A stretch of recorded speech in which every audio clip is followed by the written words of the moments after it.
Morning, everybody. I just got a sign that I think we're about to start. Yes, music's off. Doors are, well, not closed, not really closed, but welcome. Please do come in. Um, Again, welcome. Also, welcome to people who are following this conference hybrid. Very sorry that you couldn't be here, but wonderful to know that there's people all over the world watching and following this tutorial. My name is Mirjam Vosmeer. I'm from Amsterdam. I work at the Amsterdam University of Applied Sciences. And yeah, well, I'm really happy to have been invited to give this tutorial to you this morning, 9 o'clock, well, a little bit past 9 already, here at ISMAR in Singapore. I almost feel like I'm opening the conference here, which is quite an honor. Wonderful to be here. Yes, well, my name is Mirjam, I told you, and oh yeah, well, just one little side note. My presentation had to be transported from my computer to another computer because, of course, things always go wrong with presentations. So because of that, some things with the design may have changed. So this used to say VR for diversity, but now it's just says VR for diversity. I hope you will forgive me for that, and maybe some other words may have fallen off as well.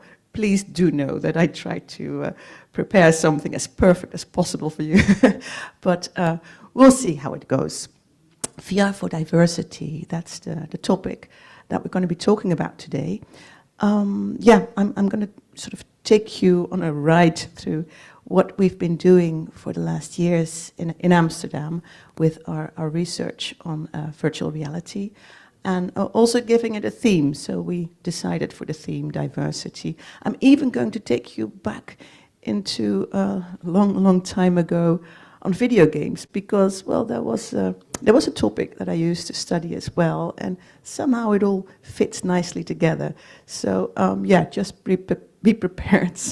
Miss Pac-Man will be joining us today as well at some point. But mostly, of course, we're going to be talking about virtual reality as we're here at ISMAR. And I'm really happy to see how this room has been filling up, because somehow at ISMAR, which is a conference that has a lot of technological information, this is a bit of an outsider, because, well, it's not so much to do about how to make VR, how to program it, how to design it.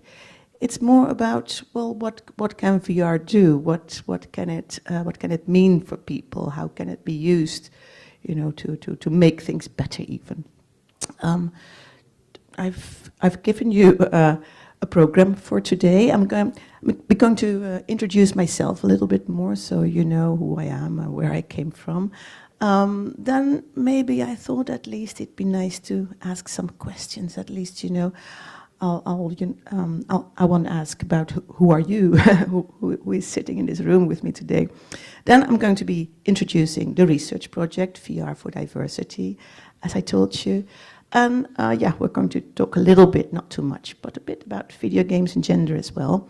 Then we'll dive into the diversity thing, and we'll talk about Amelia's Dream, which was the VR experience that we built ourselves, well, the industry partners, for the research we've been doing, because we will come up with some insights into how to make VR secretly as well.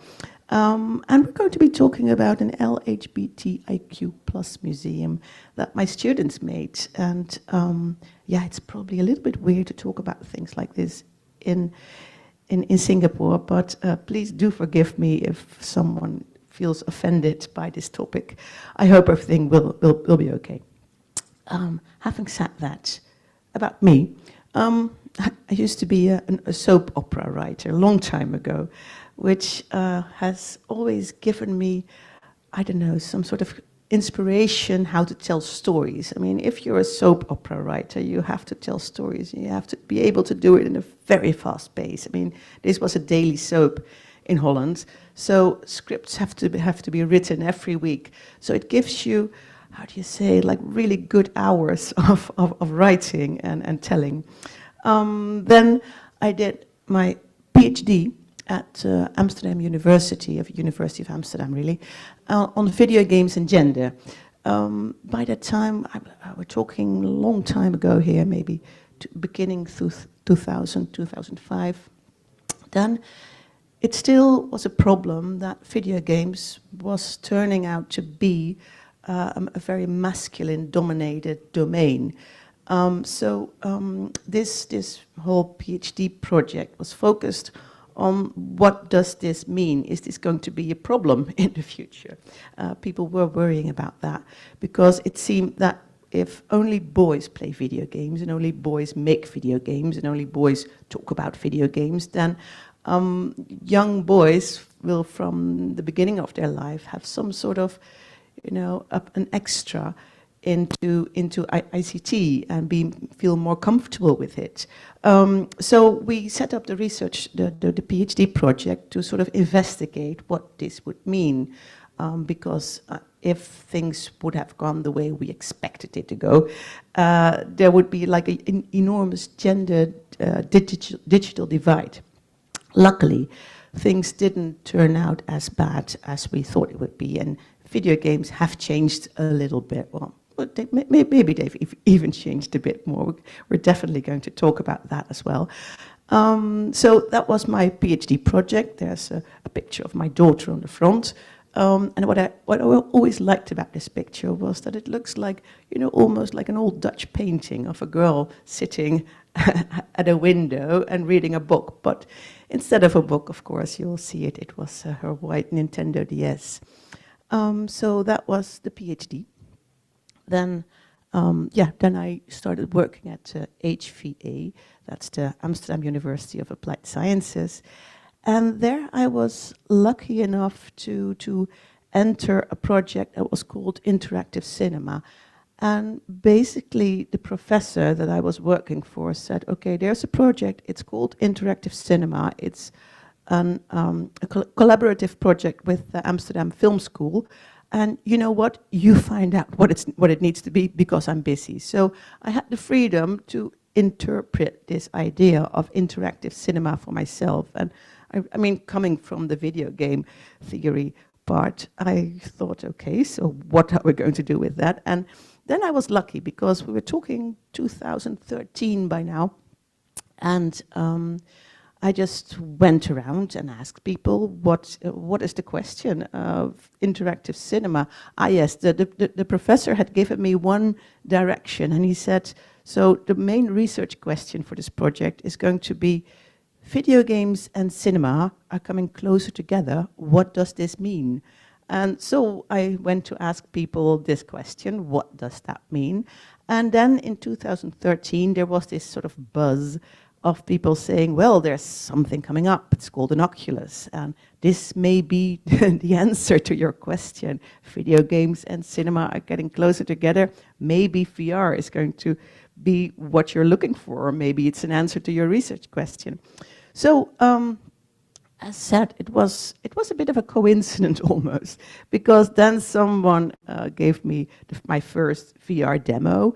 And then, as you can imagine, as a former soap opera writer, I immediately got sort of intrigued by, okay, so this is like a movie that I am in myself, and how am I going to tell stories for that? How am I going to write scripts for a medium that is in 360 around me?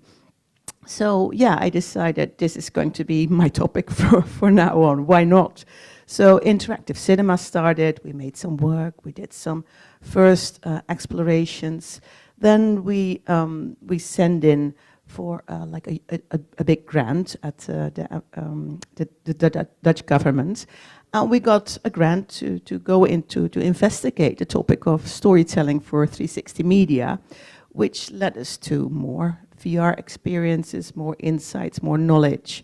A lot of fun as well, because I think this medium is just really fascinating. And that went so well that we, we asked for another grant, and that we're now talking October 2020. And then the latest research project, VR for Diversity, was started. So this is a little bit where I was coming from. And so at ISMAR, I already have like a little background. You may have seen me last year when ISMAR.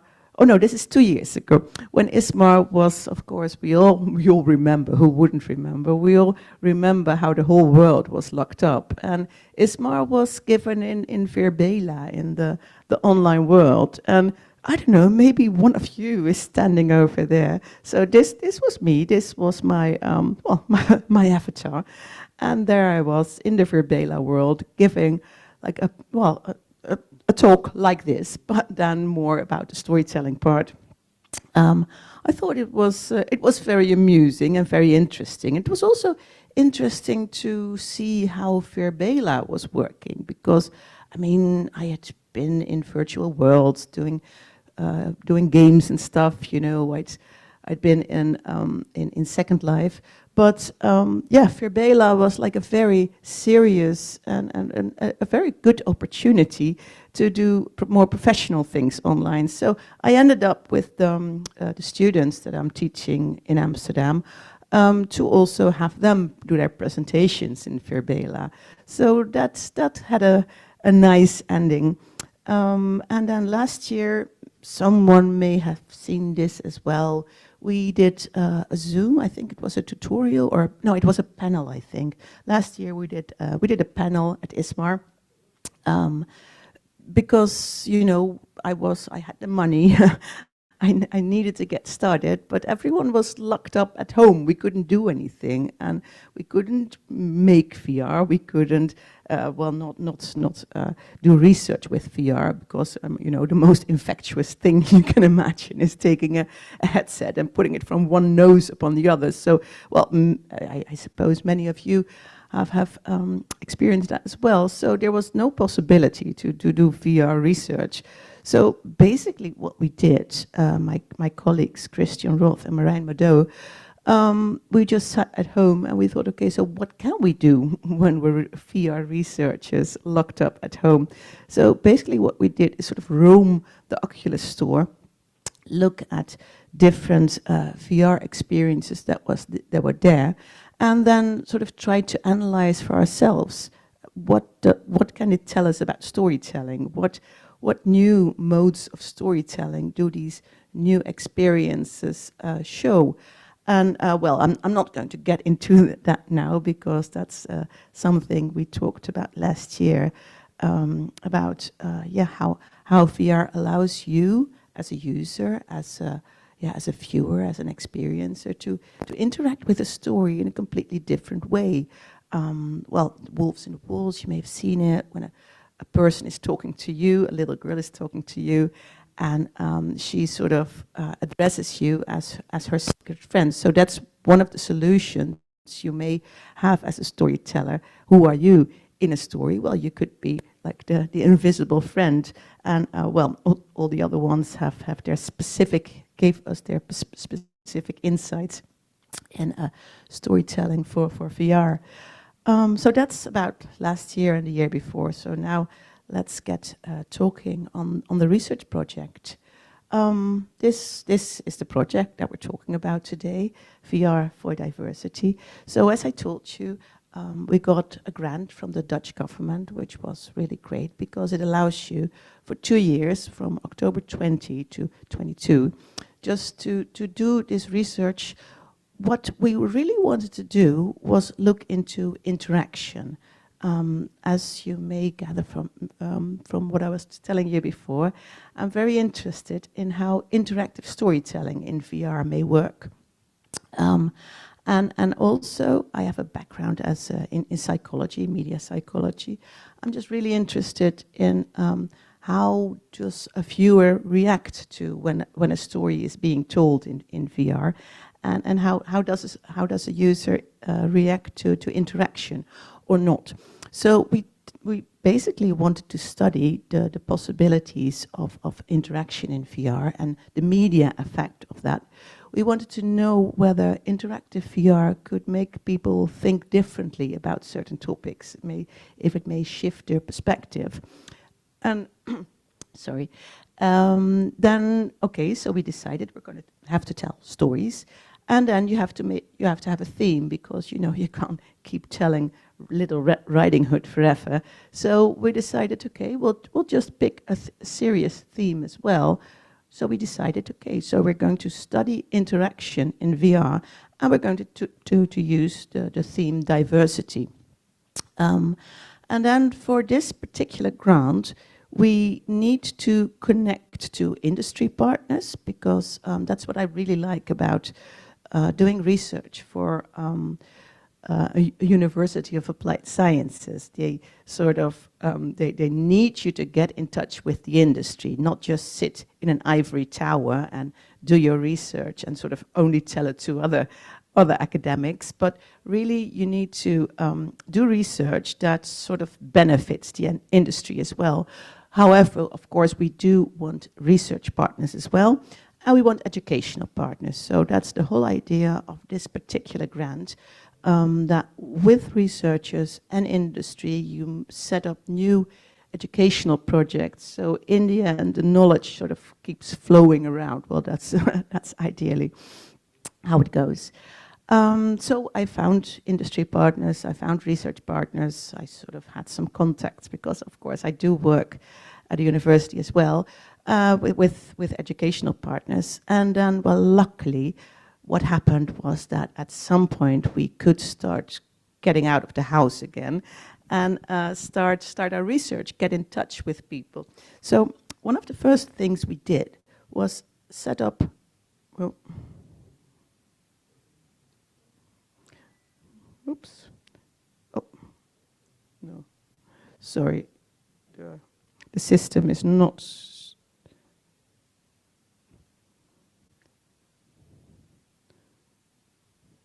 system is failing me. Okay, here we go. I think I just have a lag, so I have to be more patient. Tick, this is what we saw, tick.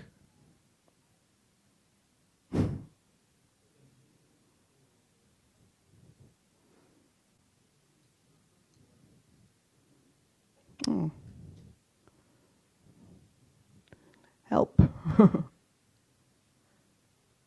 I'm trying to get these slides on my screen.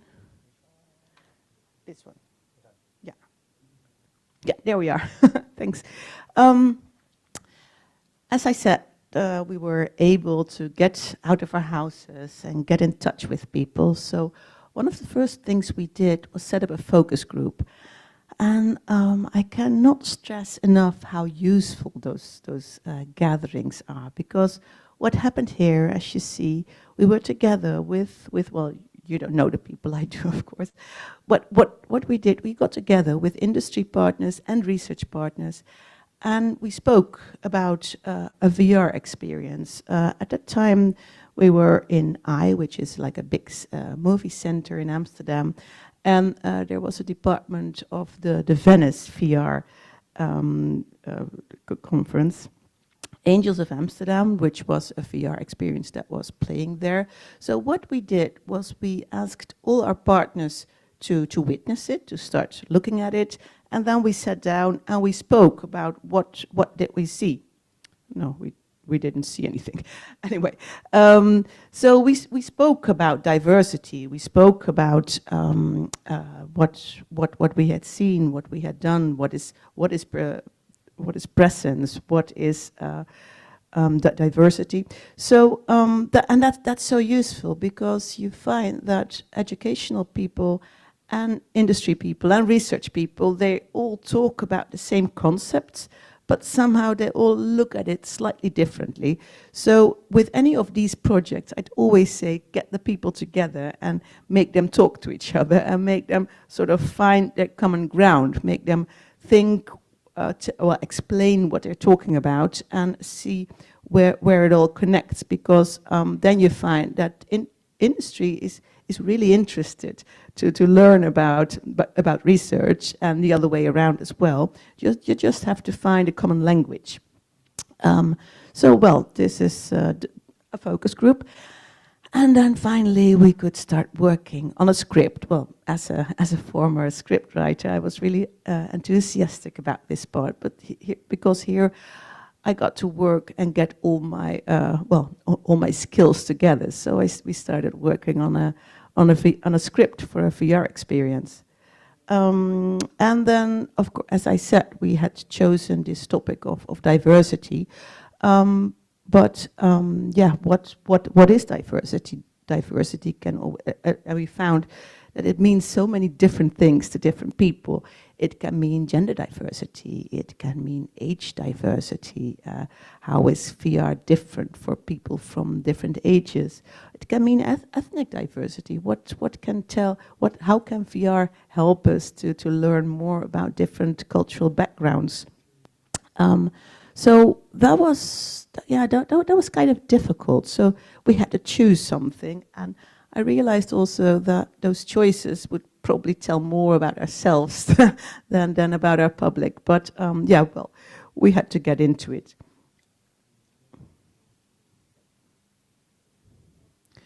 This is not working as nicely as I would want it to be. Oh yeah. Here we have. This one I missed. This was all the topics we were talking about. So now, just let it, as I said, let's go back to the beginning. Let's get into the gender diversity thing a little bit more, and let's talk about video games. Because I think in some way VR came from video games, or came from a same popular culture. And this is something that I talked about with students for ages by now. So video games and gender, how it all began. So get prepared. Here we go. Because with my video games and gender research, as I said, I wanted to learn more about how video games would affect the world when it was just a medium for boys, made for boys and played by boys.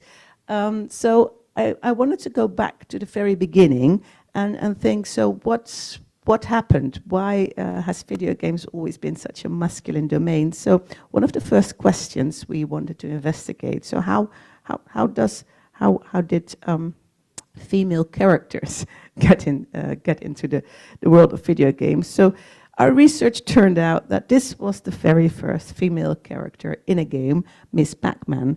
And this is already one of the first things to show how masculine it was, because a little yellow blob went around a maze, was seen as masculine, and then just by making it pink and putting lips and a bow on the head, it turned out to be feminine. So masculinity was the standard here, and here we have another very famous example.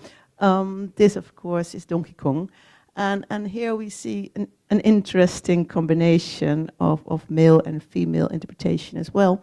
Of course, there's Mario. Well, I think it's a predecessor of Mario. Anyway, it's the first Mario as well.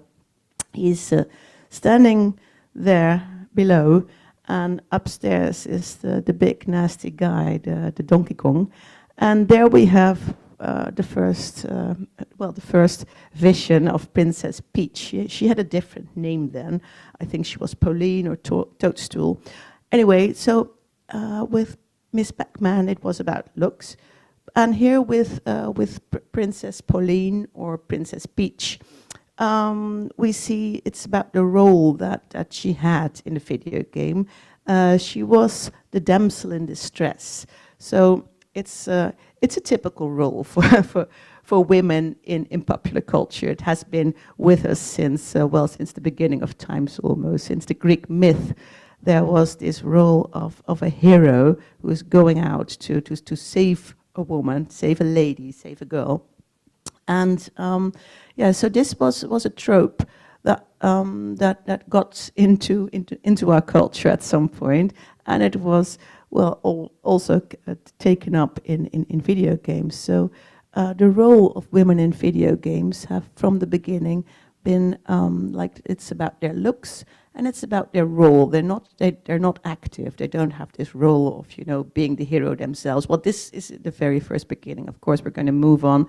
So the damsel in distress, here they are. Here they are a little bit later. So we have Mrs. Pac-Man looking feminine, and Princess Peach being this damsel in distress.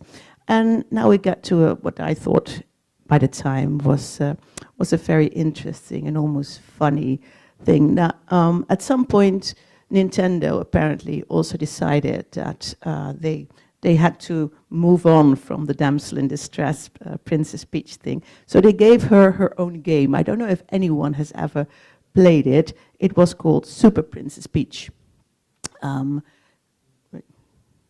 Yeah, there we have it for the Nintendo DS. And well, as you saw, my daughter used to have. She was the typical girl gamer, and almost my case study by the time.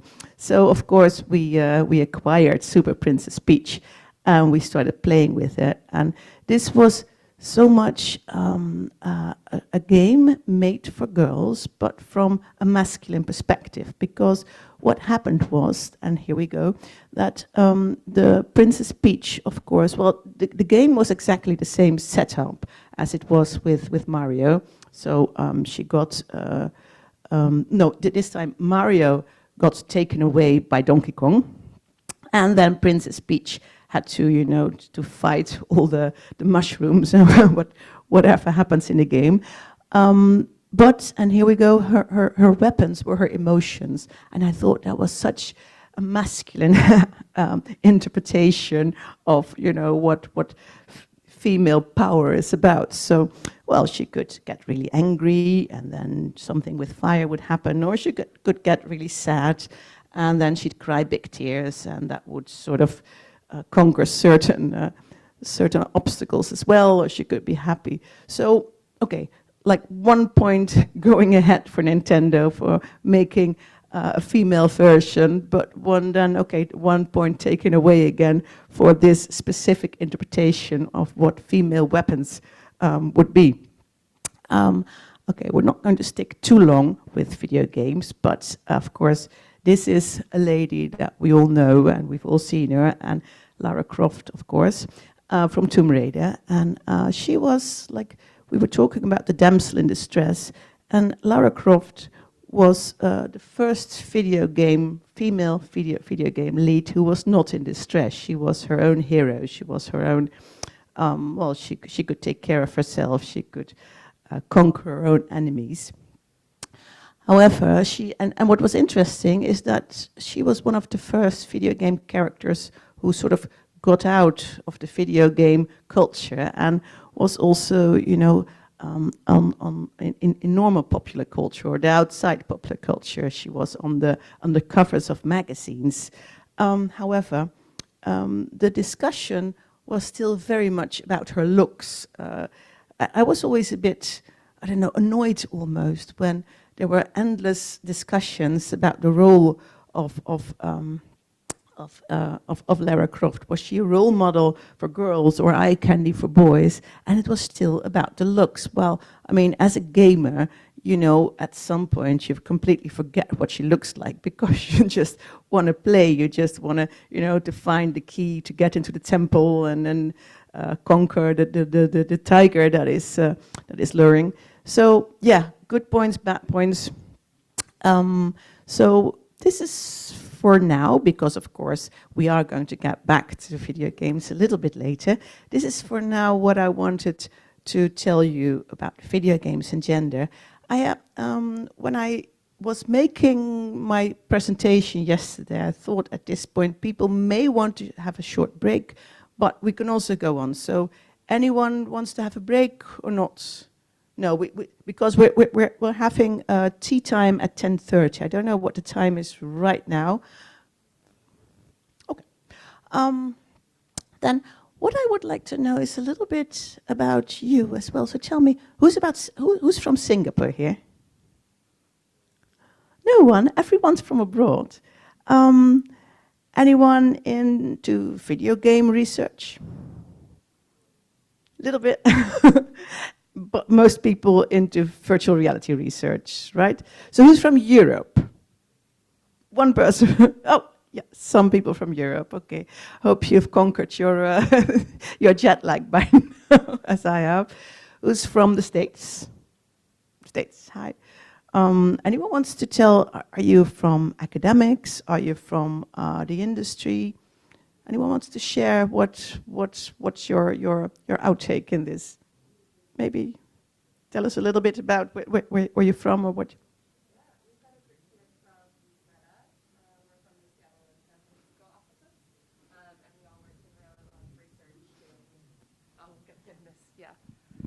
Hi, I'm Charisse. We've got a group here, myself, Chris, and Laura from Meta at both the California and Washington offices. And we're all in Reality Labs research, so industry, particularly in like AI research and AI for AR. So we don't research the Quest specifically, but you know the Quest comes out of our research group. Yeah. Thank you, thank you. Anyone wants to share a bit? I'm from academic, Osaka University, Japan. And we do human-computer interaction research by using VR, AR, MR.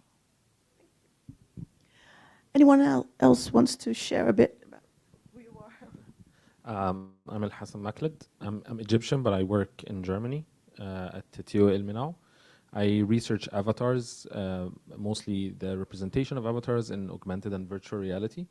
And for me, diversity is interesting because when you talk about avatars, then you talk about representation, you talk about gender, and of course, being someone from Africa, and usually people have curly hair, this is something that you don't see in games, and it's something that I'm interested also in trying to, represent as well.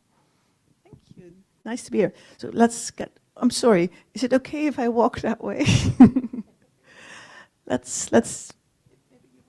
Yeah, hello, I'm from University of Tübingen. My research focused on the human-computer interaction, and my research is educational VR. So also I'm interested in the, like what you mentioned, the gender difference, but I think my topic is more focused on the how the gender difference between how the users, how they use the VR application. Yeah, but this topic also is very interesting to me. Yeah, thank you. So of course I forgot, we had Europe, we had the States, Asia, yeah, and Australia. Africa. Yes, please tell us. Thank you so much. Good morning. We are from Empathic Computing Lab from New Zealand. So one of the projects that we do is we use VR because people from different culture, for example, not all people are able to get interaction with indigenous people. So as they're wearing VR, they can feel how it feels when they talk to indigenous people, like for diversity, for cultural diversity. So yeah, that's one of the applications of VR. We should talk. Yeah, definitely. Thank you. Anyone else wants to share a bit? You want to? Oh, sure. Hey, my name is Malal Rebel. I'm a PhD student at American University, that's in Washington, D.C. And I look into the communication aspects of AR. So I develop, I've for now focused on doctor-to-doctor communication using augmented reality with head-mounted displays, and yeah. Welcome. You want to talk a bit? Okay, let's just go here. You're still following. You first. Well, Hi, I'm Eunsul An, and I'm from GIST in Korea, and I studied human and computer interaction with using VR in autonomous vehicles. So yeah, that's all. Thank you. welcome. Hi everybody, this is Tiago from Ireland. Actually original Brazilian, but that's where I'm there. So I'm part of the faculty staff there, but I was a researcher, and I do a bit of research in HCI, and also we use applications for augmented reality. And it's very interesting when you're talking about gender, because what we were discovered or find out in the findings was that differences in actually anatomy in females and males, they can lead to some complications. So we take that into very considerations, the anatomic and physiological of this into our studies. So very nice talk. I've even heard that the way that women's faces, women's eyes are closer together, and even that can make a slight difference in the way that they experience like a VR experience. Well, thank you for being here. So, okay, we move on, unless someone else wants to talk a little bit. No. Moving on.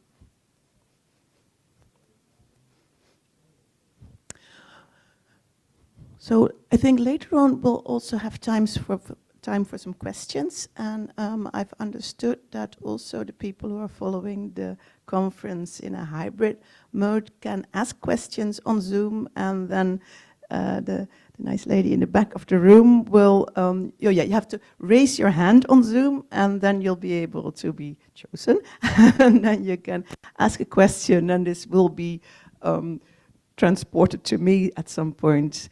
Oh my God, I'm looking at my next slide, and here our problem with the transportation from one system to the other is going to be a problem. Okay, here we go. Amelia's what this says originally is Amelia's dream.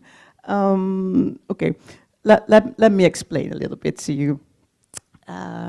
Well, you're following my story, me having been locked in at the lockdown, just doing some analysis of VR storytelling in the slide I showed you before, doing an ISMAR panel on that. And then finally, after our focus group that I showed you as well, we could start working on a VR experience. Our theme was diversity, as you know, so we thought, okay, let's keep it, well, at least for me, let's keep it a little bit close to myself, because there's so many topics that, you know, I just want to take step by step. We decided to start with differences between men and women in society, chances, opportunities, and the differences between that. Some of my students were almost offended, and they said, yes, but ma'am, there's so much more than just men and women. You're being so awfully, you know, binaire on this. Okay, we'll talk about that later. I just, you know, I started quietly with how do men and women have different opportunities in society. And we called it Amelia's dream. Amelia was, maybe anyone have heard of it? Did anyone ever hear of Amelia Earhart? Yes, someone has. Welcome. Amelia Earhart was the flying feminist, she was called. She was an aviator, a female pilot. She lived from approximately, well, she was born in 1897, approximately in 1937 she died. But no one really knows, because on her last flight, when she was attempting to fly around the world on her own, she got lost and she was never found again. So that sort of adds to the myth surrounding Amelia Earhart. And okay, so this is, even if you've never heard of her, she has her own Lego tribute. So she is this famous. Anyway, I thought this is so ultimately cute and like the best thing that you can give your little boys and girls to play with. Amelia Earhart, a Lego tribute. Anyway, so that was the start. I thought, okay, let's, you know, we're going to talk about diversity. We're going to talk about different roles, societal roles between men and women. We'll take Amelia Earhart as a start. So we wrote a story where you put on your VR headset, and I'm really sorry that I didn't bring it with me. You cannot encounter it, but you'll just have to, you know, go with me and imagine it in your head what you're seeing. We wrote a story about you put on your headset and then you encounter a woman, a young woman, and she'll start talking about you. Oh no, not about you. She'll start talking to you about, well, what she wants with her life and the career opportunity she's had. And our industry partner, We Make VR, we used volumetric capture technology. And as you see, we found an actress who really looks like Amelia Earhart. And well, there you see our whole setup with volumetric capture. It's such a technological challenge, but it's a very interesting technology as well to use for VR storytelling, because you're able to you're probably more technical than I am. You're able to record the protagonist and then project it in a world. So it gives you a little bit more opportunities to make video VR, how do you say, cinematographic VR, to make it interactive. But well, this sounds now, it's going to start very fancy, but we were on a budget, of course, but because, okay, we did have a grant, but it's still a research project. So in the end, it turned out more to look a little bit like Snoopy. But still, I thought it was an amazing project to be working on. Also, as I said, for me as a soap opera writer. So then, what you put on the headset, Amelia will be sort of in a drawn environment, but she is very real. She'll come up to you, and she'll start talking about her career opportunities. That she wants to be a pilot, she says, and then she says she wants to be a politician, and in the end she wants to be a dancer. And with all the opportunity, well, with all the ideas she had, she'll realize that as a woman, she'll have, less opportunities. As a pilot, she will be confronted with the fact that most things around her are designed for men. And as a politician, she will realize that she'll be, well, at least in Holland, and I'll show you some text about that in the next slide. In Holland, female politicians are really being harassed online, much more than male politicians are. And then she wants to be a dancer, and she'll start talking about how she's probably going to be judged on her body and on her looks. So this is the way that we made Amelia's Dream.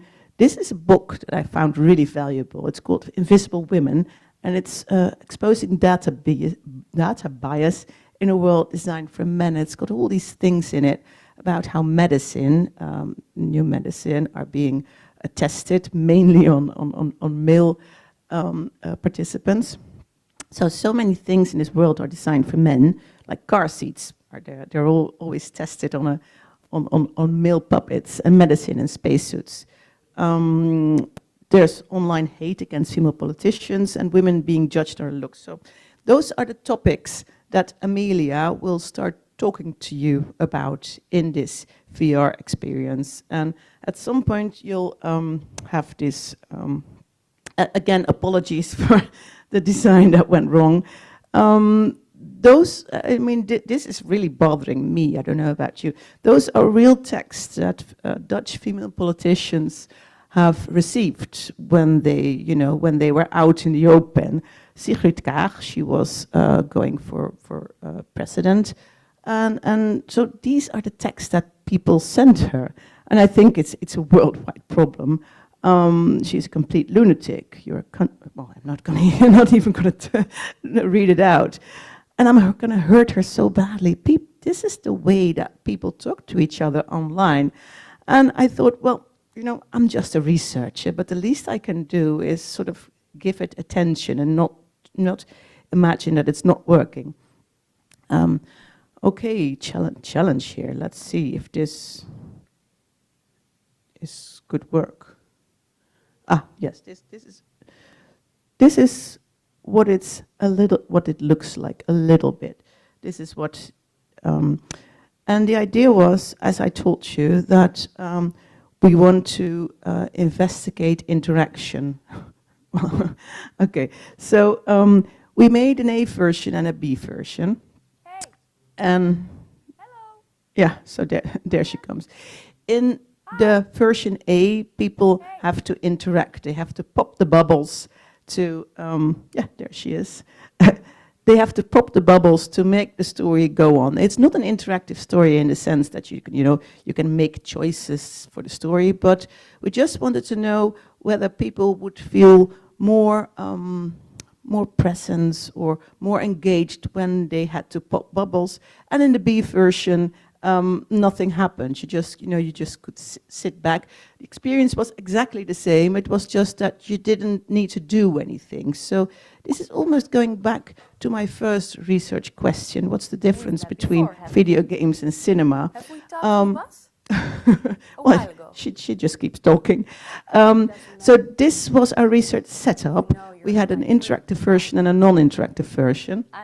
And also what we did was, well, as I said, she was talking about differences between male and female opportunities in society. And then at some point she would stare right into the camera, so talk directly at you, make eye contact. And at some point she wouldn't do it. At some point she would, for instance, look in a mirror and just put her hair good. So those were two different conditions that we sort of secretly put into this world. So the whole story was about female, male differences, but we had the interactive version and a non-interactive version, and we had some messages brought with eye contact and some messages brought without eye contact. And then what happened was I'm going to talk a little bit more about the research later, but we basically had almost 100 people see either version A or version B, and then let them fill in a questionnaire, a survey, and we measured things like engagement and presence and enjoyment.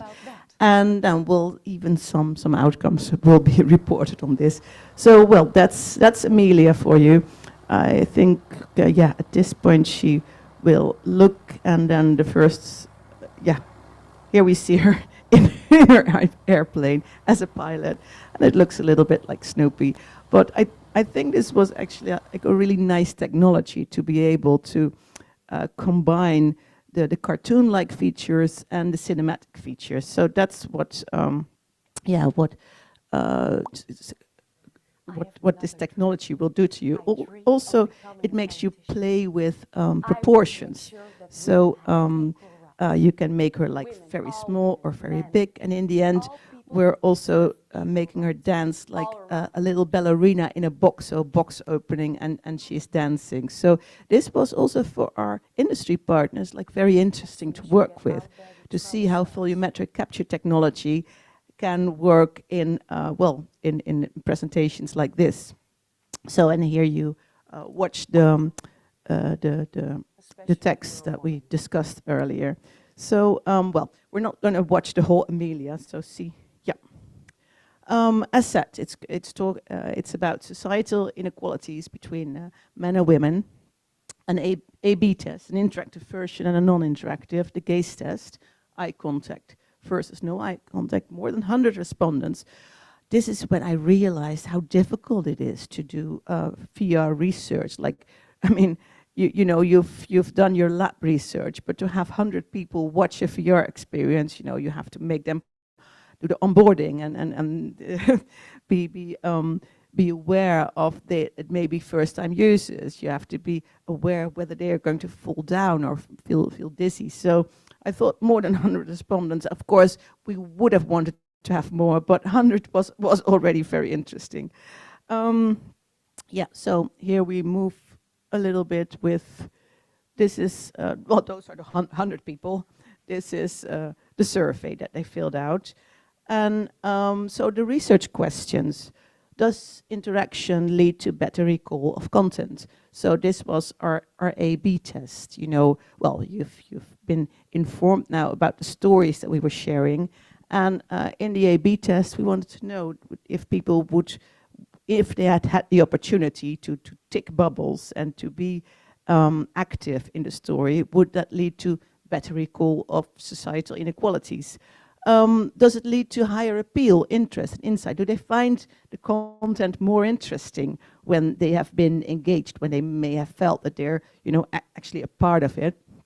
And does direct eye gaze versus averted eye gaze have an impact on information encoding, like recognition? Does a message in VR come across better when the protagonist is directly looking at you? Okay, so those were our questions. As said, we had the the researchers from the VU, well, I don't think I said it. It's the Free University in Amsterdam. Thilo Hartman, maybe someone has, he's been publishing a lot on social interaction in media, and he's now also moved on to include virtual reality social interaction. So I was very lucky to have him aboard as well. You did see his picture previously. He was in the focus group with his co-worker, Michel Barreda. And they worked out the whole part with the questionnaires. So those were their slides. So we see that the recognition was higher in the interactive versus the non-interactive condition. And that was even, the proportion of correct recall minus false recall. So in the interactive version, people remembered better. And the perceived persuasive appeal of the application, interest and insights into the topic, higher in interactive versus non-interactive. So people who were in the interactive version had more appeal, more interest, and more insight.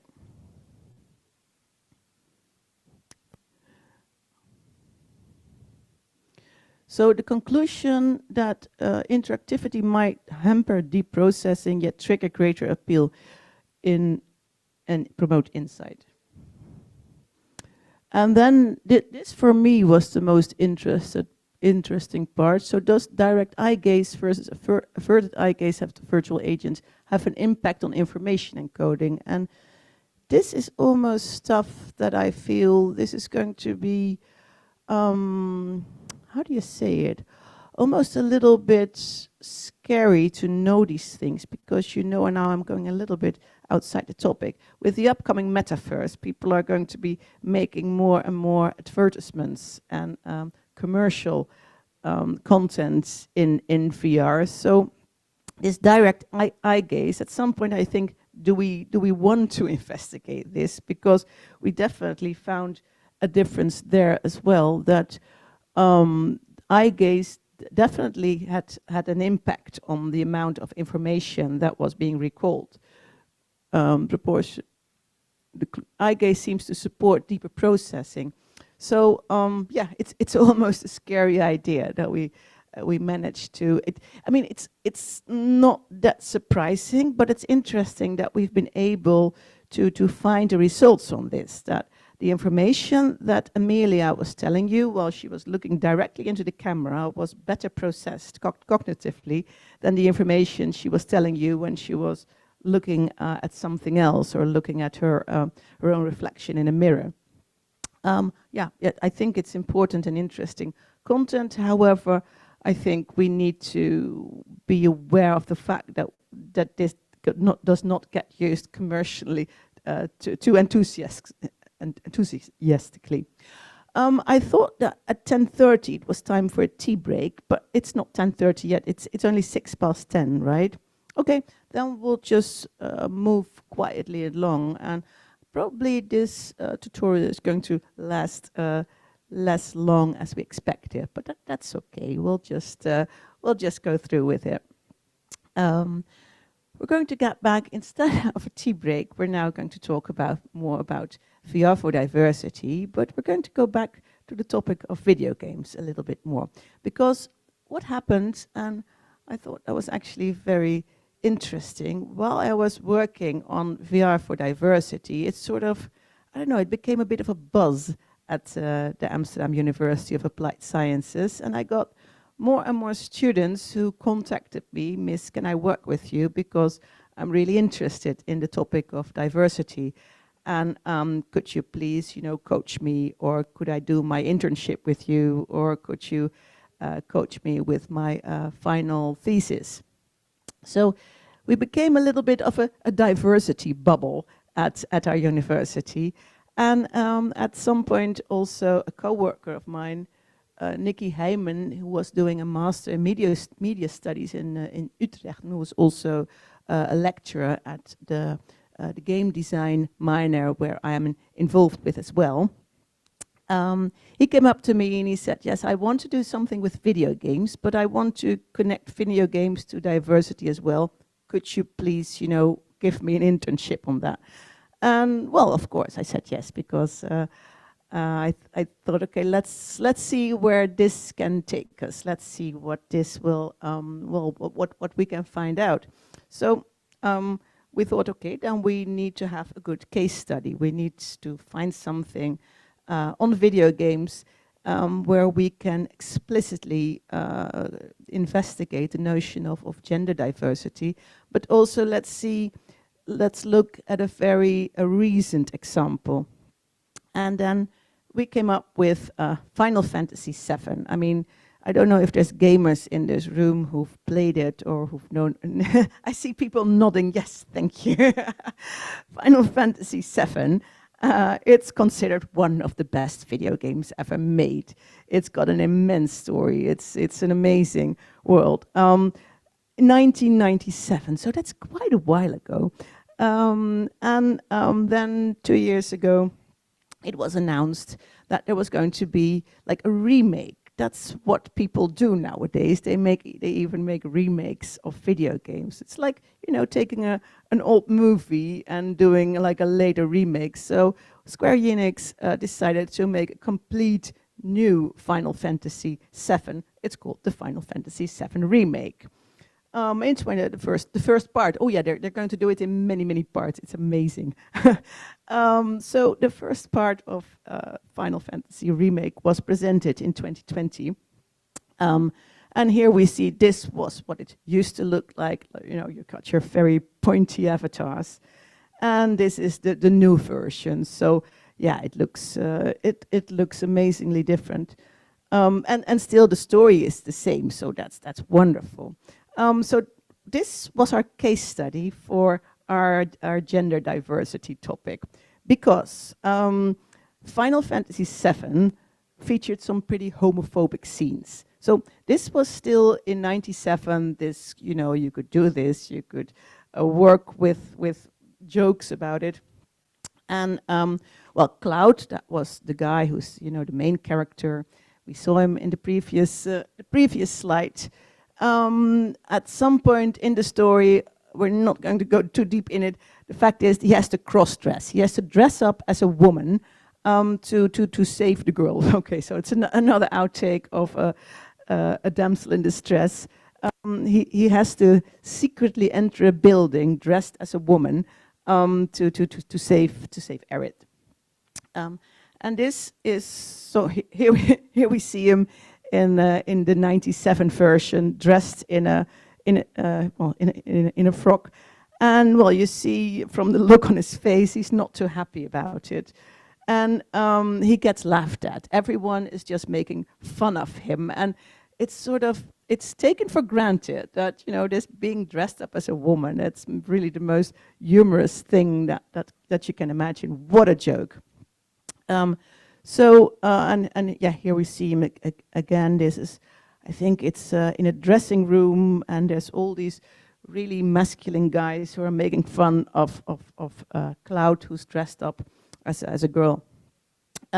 So the research question for Nikki Hyman's internship was, how did producer Square Enix solve this issue for the 2020 remake? Because we thought, yeah, it's probably not done anymore in this day and age to sort of make this much fun of a man who has to dress up like a woman.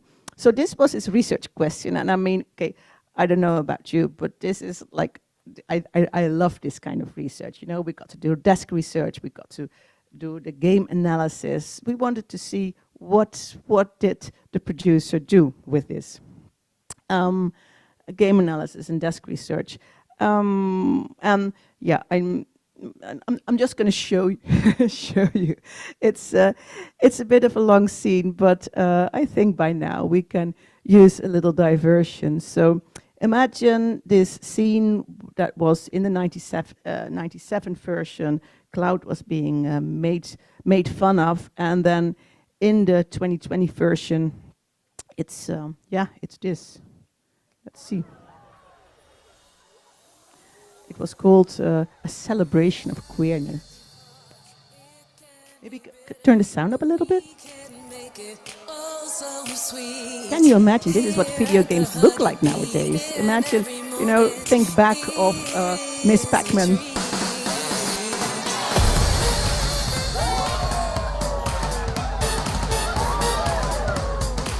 We're in a nightclub, obviously.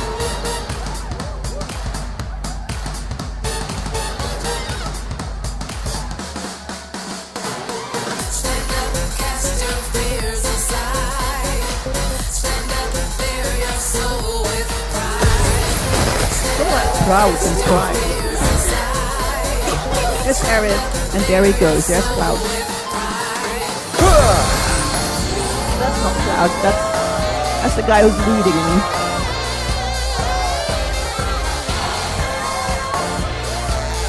Welcome to the Honeybee Inn, Cloud.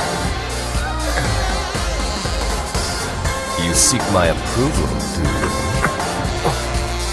I understand.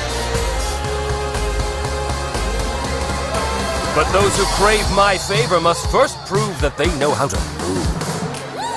Oh, and then comes a part where the player has to do the right dance and make sure that Cloud makes the right moves. And okay, we're going to try not to to look at that whole part. Let's see if I can move it a little bit.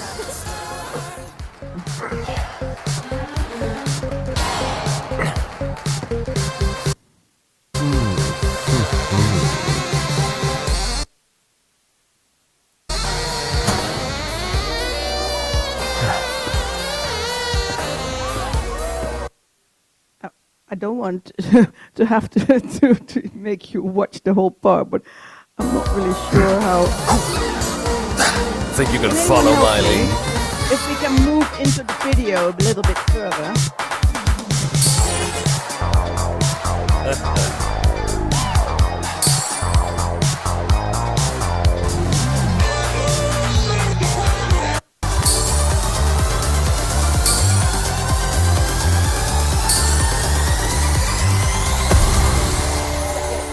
Wonderful, thanks.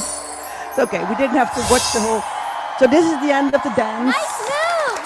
And then what you see, and I think this is really important, he's not being laughed at anymore. He's being applauded. Everyone thinks he's doing a wonderful job. And those are, of course, that's an important part about representation of gender as well. Honey, what's the reaction of, well, yes. He's being Yes, I applauded. will transform you into a vision of beauty. Now, without further ado, let us begin!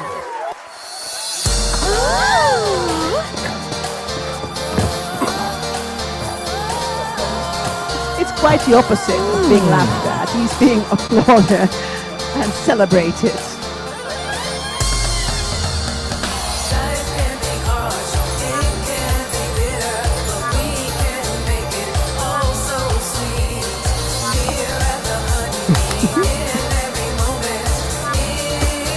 You were born for this.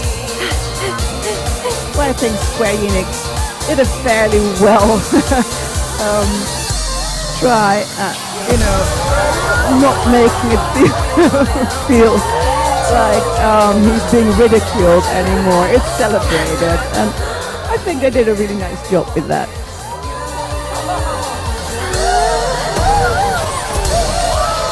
The only thing is, Cloud himself is not too enthusiastic still, but I mean, he had to stay in character, of course. Right.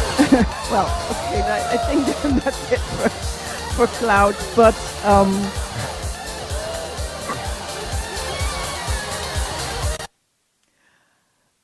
so that was a little bit more about video games and gender, and as I said, this was the research project of my intern. So yeah, he wrote a paper about it, and we presented it at DIGRA, the Digital Games Conference, and I think it was a wonderful project, and it also fitted the whole diversity idea. And well, research like this, it may not be, technologically interesting, but somehow in the whole field of trying to figure out how video games and gender is moving forward, I think this was a lovely endeavor. and now for something completely different. I think I couldn't be more different with the next slide that I'm going to show you. I'm going to tell you a little bit more. We're going back to virtual reality, back to the diversity little list that I showed you in the beginning when I said that diversity can mean many, many different things. Of course, well, we've talked about gender diversity now. We've talked about different opportunities in life, but we also I mentioned age diversity. Age diversity. How can VR also? What can VR mean? Virtual reality for you know, not the obvious ages. And this is well, it's almost a private anecdote. My mother, she well, of course, when I go home and visit my parents, I brought my VR headset every now and then, and I made it. I asked her to try it on, and my father didn't like it, but my mother was intrigued. She was really intrigued. And so, well, well, you know, we ended up me visiting them and she sitting with the headset on all the time.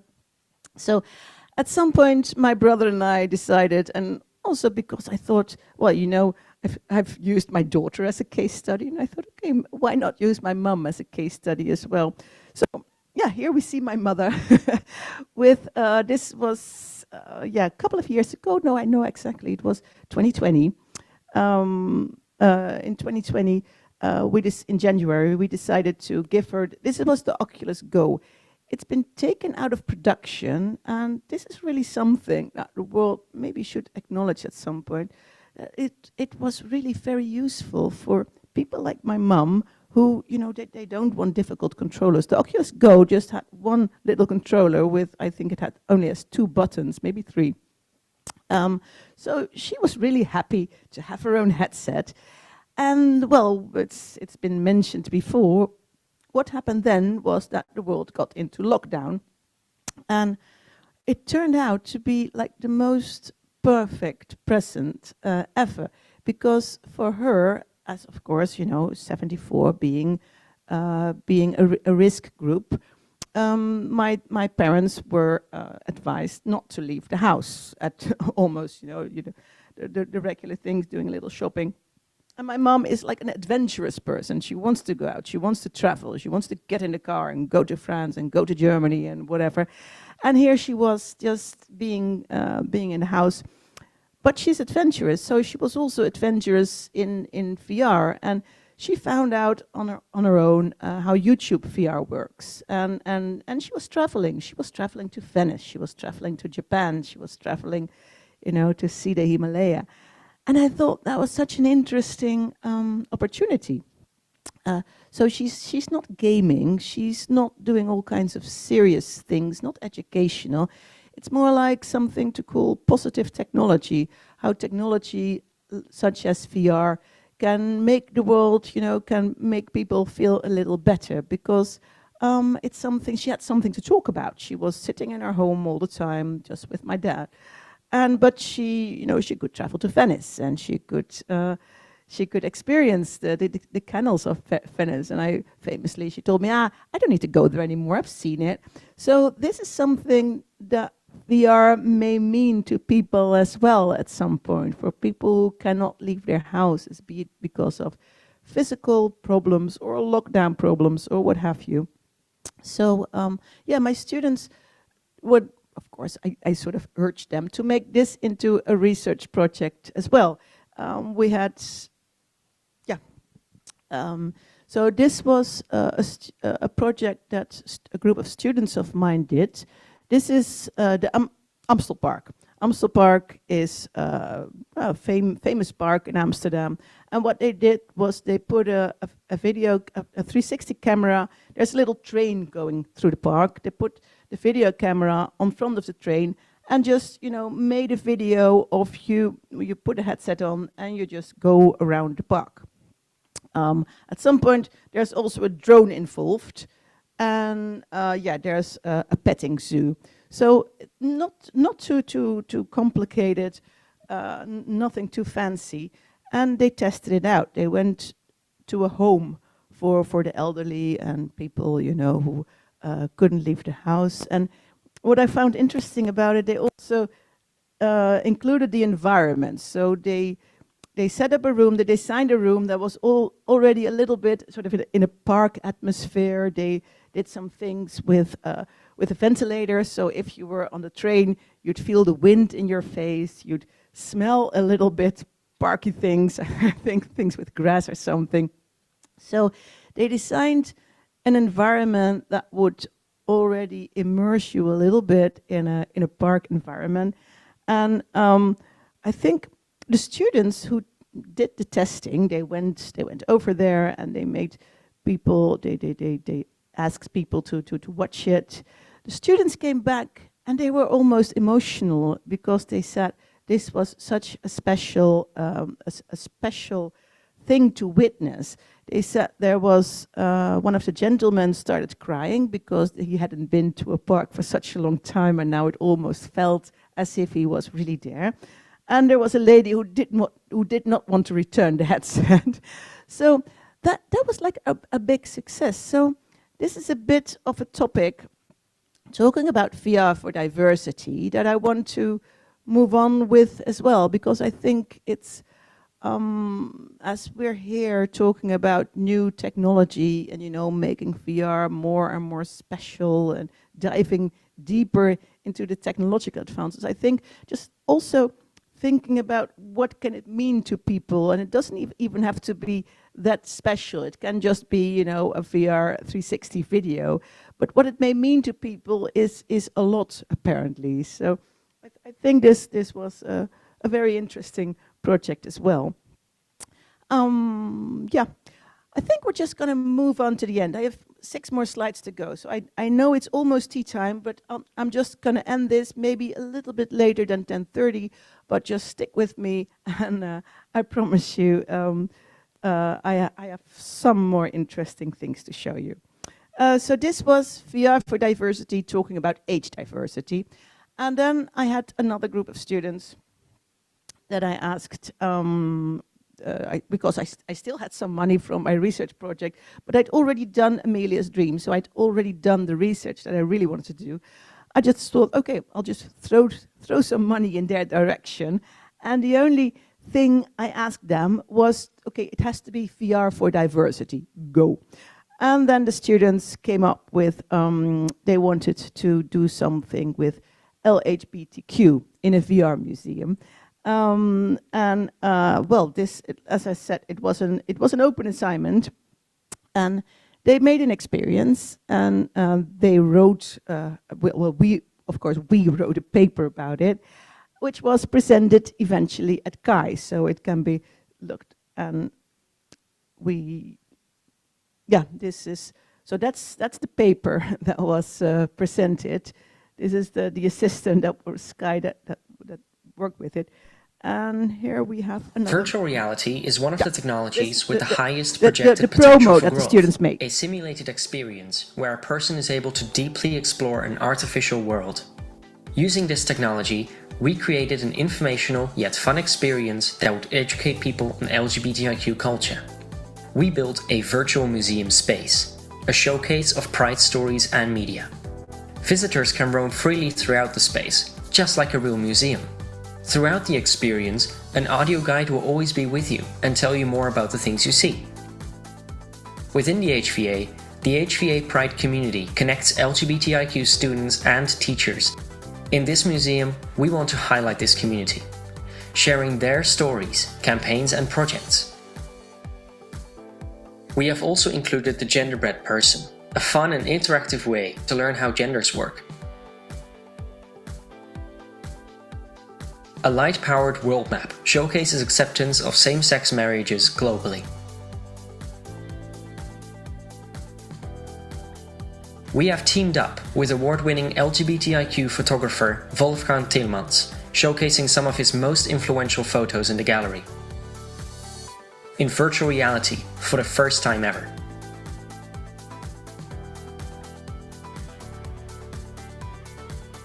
In virtual reality, we can achieve things that would be physically impossible. The Pride Experience Room is a perfect example of this. This room takes you to the Amsterdam canals during a live Pride parade in real time.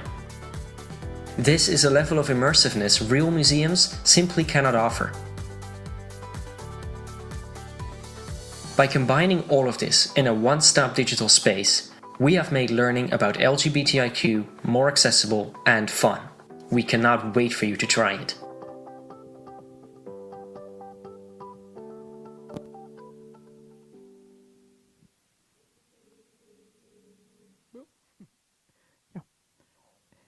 Is the mic still? Yeah, mic's still on. So that was another student project, and you can imagine how I am as a teacher. I was really happy to see this happening, and these people were just so devoted.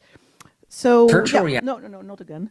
So and then there's one upcoming project. Maybe I can tell you about that next year, hopefully again at ISMAR, because yeah, we're going to use an interactive narrative in VR to tell about different sites to historical events, and we're going to focus on decolonialization.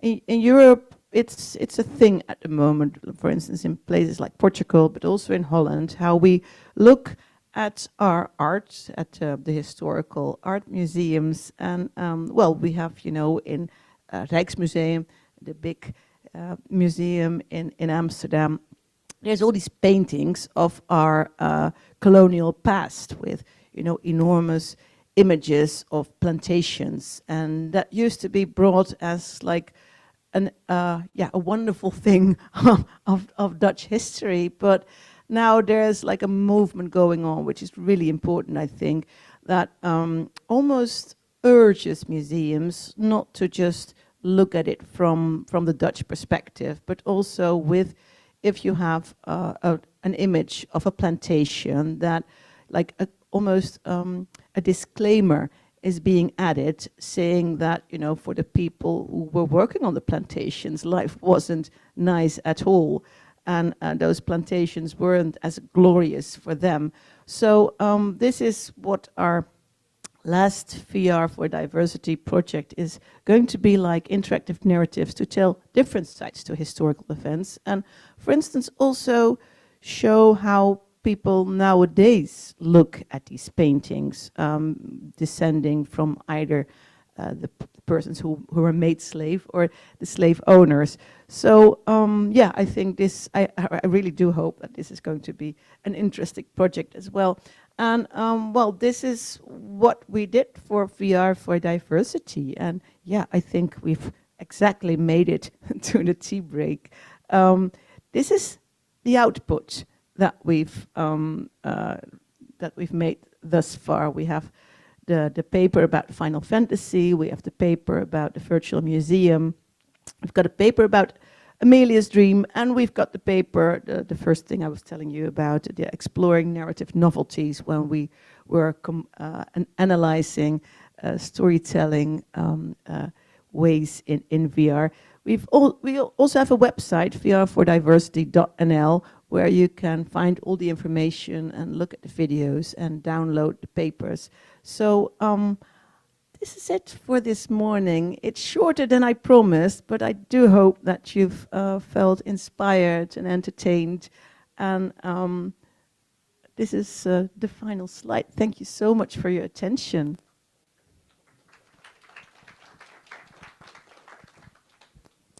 If anyone has questions or wants to discuss anything, yes, let me come up. So working for one of the companies that manufactures some of the hardware you talked about, obviously I don't have the power to like do whatever I want, but what would you recommend we do to address some of the, I don't know, shortcomings of the industry? My recommendation would, for starters, be to make sure that you have a gender inequality, not have gender inequalities in the industry. So make sure that when you have your production teams, that you have, well, all kinds of people and not just, you know, the regular ones. So make sure you have women aboard, you have people from all kinds of different backgrounds, you have people from different genders, whatever it may be. And I think that could be a really good start to make sure that the industry becomes more inclusive. I think inclusivity is going to be one of the most important aspects to grow as an industry and as a field. Thank you for the question. Anyone? Thank you very much for your presentation, and I enjoyed. And I think that you seems doing a lot of research related on in theme of diversity. But at the same time, I think that VR itself has a sort of the potential, kind of potential to overcome this diversity. Means that probably I think the communication in VR environment may probably makes it easy for ethnic communicate between those among people who has ethnic diversities. Well, they probably, I think that, or some other kind of things. So have you ever thought of doing some research in that aspect? Or what do you think we can do for that kind of diversity research? Thank you for the question. That's an interesting one. Well, I think this started with Chris Milk, who declared VR as, what was it, the empathy machine, to make sort of that VR would be a medium that allows you to step into another one's shoes. I think it's an important aspect to investigate, but not take for granted. And with taken for granted, I mean, I come from communication science, and there's a huge body of literature and research on media effects. So it's, and game designers know that as well. It's not as when you show something to someone that they've automatically learned it or you know, internalized it. So I think the research should really go into what does it mean? Does when you step into the shoes of someone else, does that really give you a new perspective on their lives, or doesn't it? Because we, like I said, we automatically assume that this will have a media effect, but we don't know that. So I think not just sort of shouting out VR will do this for you or will do that for you. It needs like really serious research to be able to see exactly what kinds of effects it takes. And that's what I like what we did with the very simple setup with Amelia. Just, you know, make an interactive and a non-interactive version and see what happens. And I think that for being able to investigate the impact and the media effect of VR, we should really look at, you know, communication science and take their methods and their theories to see what VR may really do to you. But thank you for the question. I hope this is some kind of answer. Is there anyone in the room who wants to react to this question as well? Because I do think that some people mentioned that they were working from this perspective. No? Okay, so I think we've come to the end then. If there's no questions from the people looking from their from abroad, from Zoom, no questions, no raised hands. And again, I want to thank you one more question, yes. Yeah. Hi, thank you for the nice presentation. So I'm Russell Mohammed from University of Texas, San Antonio. So maybe my question is out of scope, but I still wanted to ask, so the diversity is this kind of thing, does those have any effect on cyber sickness or balance or like any kind of those things? Did you investigate or any of your project investigate that kind of thing? Thank you for the question. No, we haven't investigated that. It's like, you mean from the perspective of the user, how different users will react to the same VR content. Is there someone in the room who is looking in that? No. I think when you mention cyber sickness, I think one of the small facts that I have learned about is that, for instance, women tend to feel be affected by cyber sickness more often, but it turned out this wasn't that didn't have anything to do with gender. It had to be it had to do with the fact that women's eyes, maybe because they're somewhat built smaller, their eyes may be closer together. So and here we actually go back to what in Amelia's dream we talked about. When most technology is built for a male standard. So some aspects of cyber sickness with VR may have to do with the fact that it's mainly tested on male participants. I hope this was a bit of an answer. There's probably lots more to say about that. Thank you.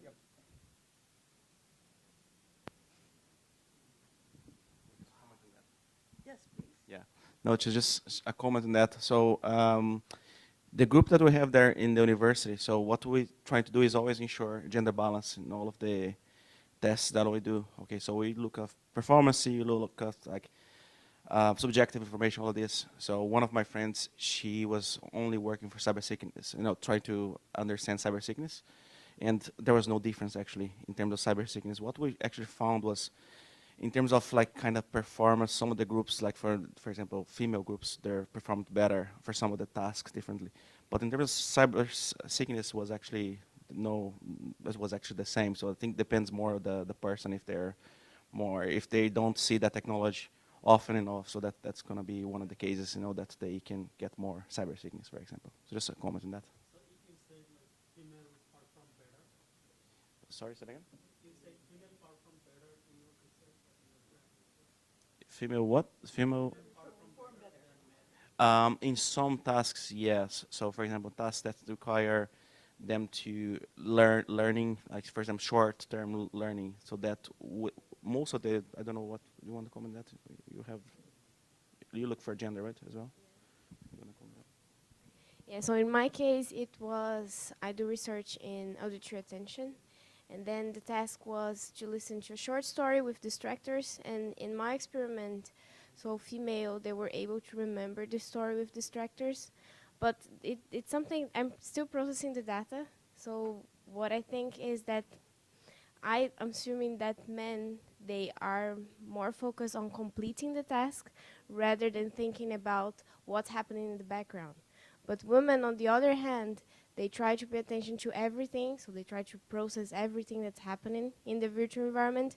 So at the end, they were able to remember details of the virtual environment and the story they were listening to, but men, they were just able to focus on the task. So I have this thing that I'm trying to see. That's almost scary insights. So my question is like, what kind of method you used for the exploration of this gender difference in the cyber sickness? What kind of method? Like the user study or the machine learning or for example, the post-hoc test or questionnaires? So this is my question.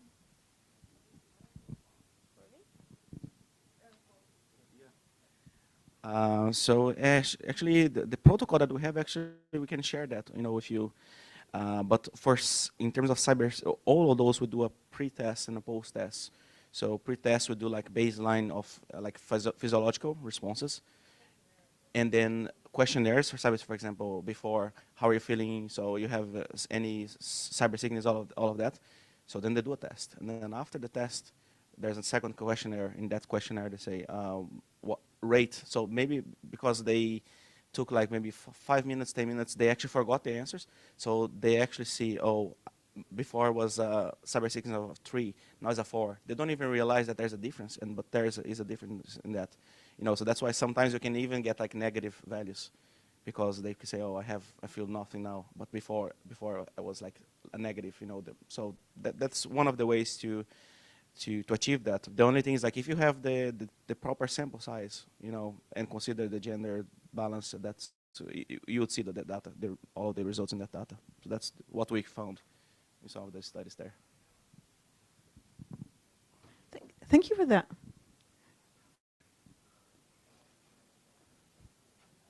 Well, you got quite an answer.